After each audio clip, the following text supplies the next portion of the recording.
जनता आवाज news channel, आवाज जागरूक जनतेचा। भारतातील दुग्ध व्यवसाय हा वेगाने वाढणारा उद्योग आहे। देशातील इतर राज्यांपेक्षा महाराष्ट्र राज्यात या उद्योगाची अर्थव्यवस्था मोठी आहे।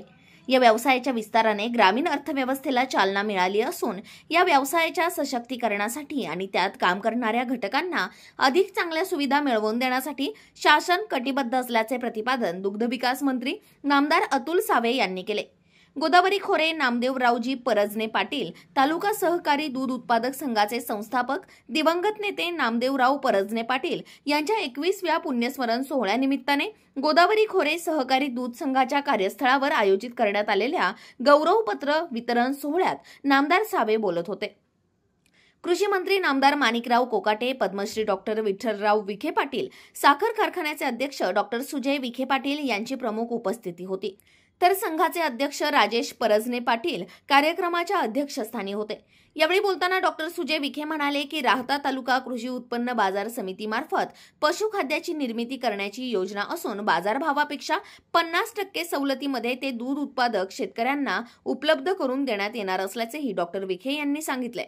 पाहुयात की सहकारी साखर कारखानदारीमध्ये जवळपास महाराष्ट्रातल्या सहकारी कारखान्यांना 4000 कोटी रुपये आपण कर्ज वाटप एनसीडीसीच्या माध्यमातून केलं। तशाच प्रकारचं अनुदान जर आपण सहकारी दूध उत्पादक संस्थांना देण्यामध्ये यशस्वी झालो तर या सहकारी दूध उत्पादक संस्था टिकण्यामध्ये निश्चित यश मिळेल आणि मला विश्वास आहे की आपल्या नेतृत्वामध्ये हा विभाग अधिक गतीने सहकार विभागाला, सहकारी दूध संस्थेला पुढे नेण्यासाठी कार्यरत राहील। मला विश्वास आहे की येणाऱ्या कालावधीमध्ये हे सगळे संकट, मग ते दूध उत्पादक शेतकऱ्यांचे संकट असतील, आम्ही आमचा मार्ग हळूहळू शोधत पुढे चाललोय।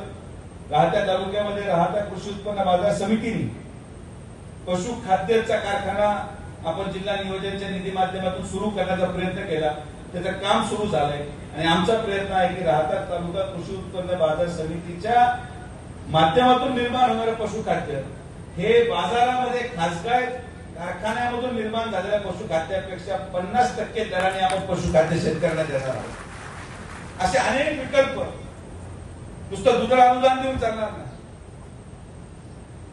पण वेगळे वेगळे विकल्प करून पशुखाद्याची निर्मिती सहकारी तत्वावर होण्यासाठी अनुदान देणे, त्यामधून निर्माण झालेलं पशुखाद्य हे 50% सवलतीमध्ये खासगी लोकांपासून आपल्याला शेतकऱ्यांना देणं, असे अनेक विकल्प जर आपण विचार केला तर मला विश्वास आहे की आपण ते कराल आणि आपण या कार्यक्रमाला आलात। कारण की मी काय समस्या मांडू शकतो, 6 महिन्यापूर्वी 2.5 वर्षापासून एक खाता आमच्याकडेच होतं आणि मग मी एखादी गोष्ट आपल्याला मांडली तर तुम्ही म्हणणार तू 2.5 वर्ष काय करत होते। आणि हे खातं आपण आपल्या नेतृत्वाखाली अतिशय सक्षम पद्धतीने चालवाल ही अपेक्षा आहे। कृष्ण खाता आहे, मी माझी झालो याच कारणामुळे हे पण आपल्याला सांग। संकल्पना चांगली होती, सॉफ्टवेअर डेव्हलप करून थेट शेतकऱ्याच्या खात्यावर पैसे वर्ग करायचे, पण लोकसभा निवडणूक लागली आणि ते सॉफ्टवेअर हँग झालं आणि लोकांनी मला हँग करून टाकलं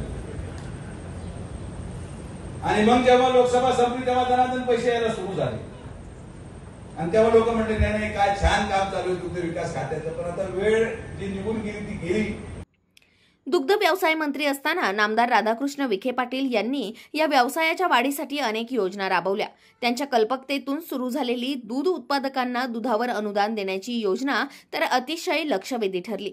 त्यात तांत्रिक अडचणी आल्या, अनेक दूध उत्पादकांना अनुदान मिळाले नसल्याच्या तक्रारी आमच्याकडे आल्यात, पण त्यावरही लवकरच तोडगा काढून दूध उत्पादकांना न्याय मिळवून देऊ, दुग्ध आणि पशुसंवर्धन या दोन्ही विभागाची योग्य सांगड घालून भविष्यात दुग्ध व्यवसायाला शासनाकडून न्याय मिळवून देण्यासाठी मी स्वतः पुढाकार घेईल असेही आश्वासन नामदार सावे यांनी दिले।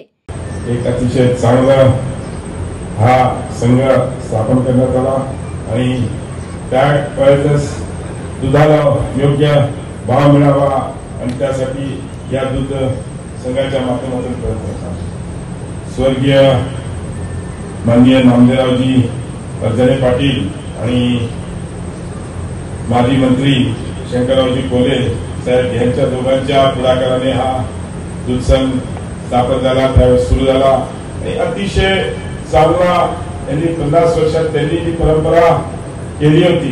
कसं कारण की कसं आहे, आज जरी राजेशजी हा तुम्ही चालवत असाल तर वडिलांची जी पुण्य आहे आणि वडिलांनी तुम्हाला दिलेलं मार्गदर्शन होतं, त्या पद्धतीने तुम्ही आज हे संघ हा अतिशय चांगल्या पद्धतीने सांगताय. आज अनेक लोकांचा इकडे सत्कार झाला. तुम्ही सगळ्यांनी अतिशय चांगलं काम केलेलं आहे. गोदावरी दूध संघ हा या भागातच नाही तर संपूर्ण आमच्या संभाजीनगर आपलं श्रीखंड आहे, आम्रखंड आहे, पनीर आहे, कवा आहे, मँगो लस्सी आहे, पेरू बर्फी आहे, दही ताक आहे, दूध आहे आणि मसाला दूध, असे अनेक प्रॉडक्ट तुम्ही करता. त्या प्रॉडक्टच्या माध्यमातून आज एक नाव, एक ब्रँड, गोदावरी ब्रँड हा तुम्ही तयार केलेला आहे. दूध संघ चालवणं सोपं नाहीये. आज अनेक अडचणी आहेत. माझ्याकडे रोज वेगवेगळे दूध संघाचे लोक येतात, मला निवेदनं देतात. मी निवेदनं घेतलेली आहेत आणि मी या ठिकाणी आपल्याला एवढं सांगतो, जास्त नाही, पण एक माननीय मुख्यमंत्र्यांच्या उपस्थितीमध्ये आपण एक बैठक करू. सगळ्या दूध संघांना, कोल्हापूर, सांगली, सगळीकडचे महाराष्ट्रातील सर्व भागातील, कारण की सगळे जे दूध संघ आहेत त्यांना बोलून एका अडचणी मी सगळ्या जमा केल्या, कॉन्ट्रॅक्ट केलेल्या आहेत. त्यांच्या अनेक आहेत.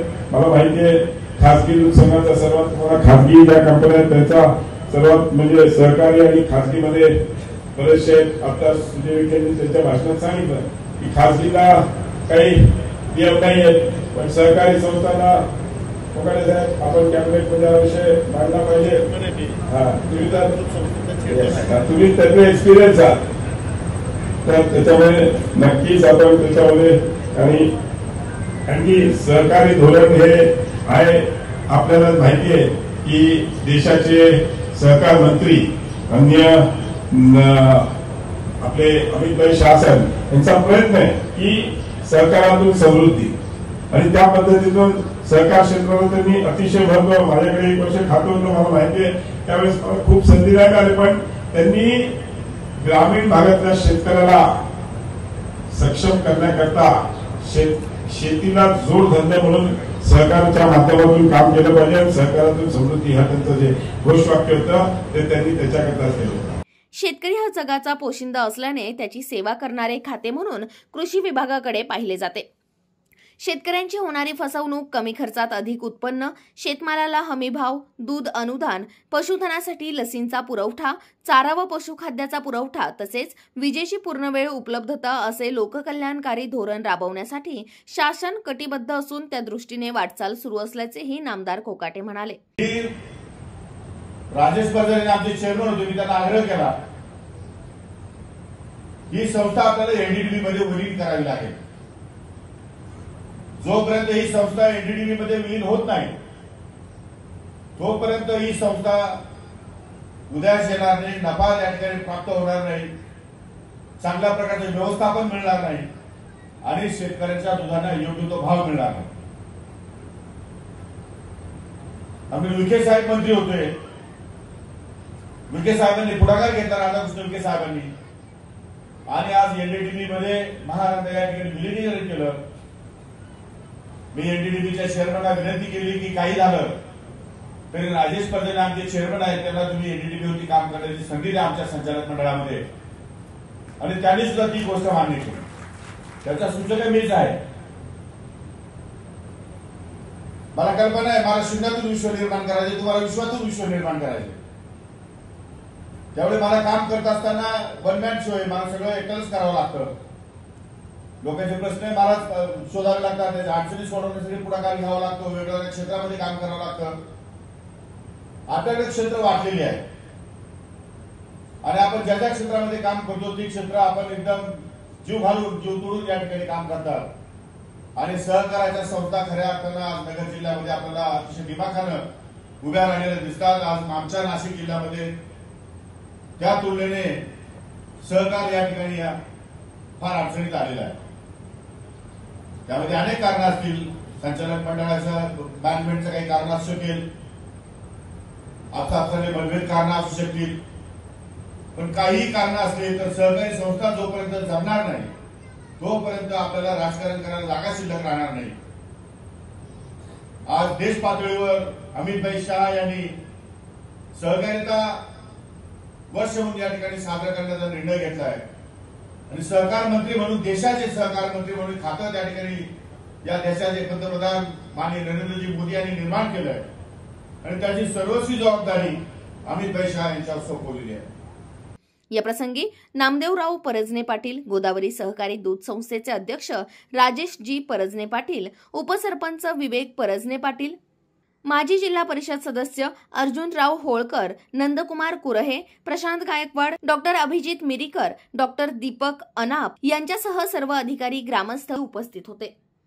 जनता आवाज न्यूज चॅनल, आवाज जागरूक जनतेचा.